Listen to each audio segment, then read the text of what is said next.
Hello everyone, welcome back to my channel. This is Vishalakshi. ఈరోజు నేను chapati recipe చెప్తానండి. చాలా సాఫ్ట్గా ఉంటాయి.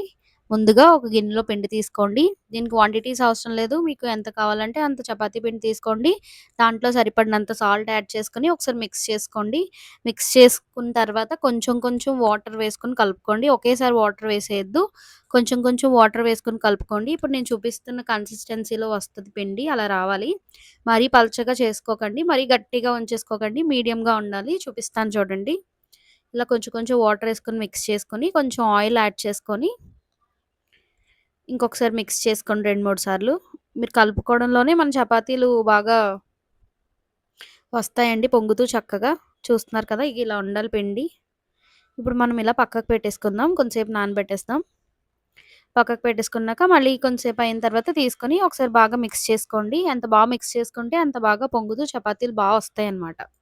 ఇంక ఇందులో పంచదార గానీ, బనానా గానీ, మిల్క్ గానీ ఏమి యాడ్ చేయనవసరం లేదు. చాలా బాగా వస్తాయి.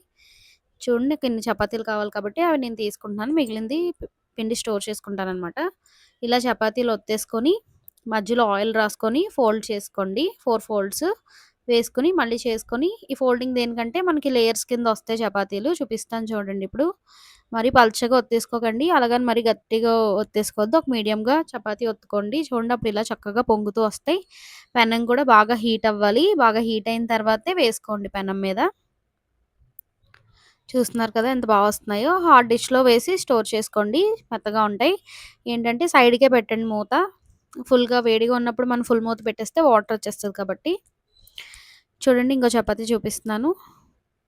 ఇలా ఒత్తేసుకున్న తర్వాత మధ్యలో ఆయిల్ యాడ్ చేసుకొని 4 ఫోల్డ్స్ ఫోల్డ్ చేసుకోండి. ఫోల్డ్ చేసుకున్న తర్వాత చక్కగా ఒత్తుకొని పెనం మీద వేసుకోవడం అనమాట. మీరు పిండి ఎంత ఎక్కువ సార్లు కలుపుకుంటే అంత బాగా పొంగుతూ వస్తాయన్నమాట చపాతీలు. చూస్తున్నారు కదా, చాలా సాఫ్ట్‌గా కూడా ఉంటాయి. పిల్లలు ఒకటి పెడితే ఇంకొకటి అడుగుతారు. ఒకసారి ట్రై చేయండి ఇలాగా. అలా నాకు కావాల్సినన్ని చపాతీలు నేను కాల్చేసుకుంటున్నానండి. ఇవి గోధుమలు ఆడిస్తారు మా ఇంట్లో. గోధుమలు ఆడించిన తర్వాత దాన్ని పిండి జల్లించేసుకుంటాం. జల్లించుకొని ఇలా చేసుకుంటాం అనమాట. చూస్తున్నారు కదా ఎంత మెత్తగా ఉన్నాయో. మీకు ఫోల్డ్ చేస్తాను చూడండి ఇప్పుడు. మనం ఎలా ఫోల్డ్ చేస్తే అలా ఫోల్డ్ అయిపోతాయి అనమాట. చాలా సాఫ్ట్‌గా ఉంటాయి. చూడండి, నేను ఫోల్డ్ చేస్తాను ఇప్పుడు.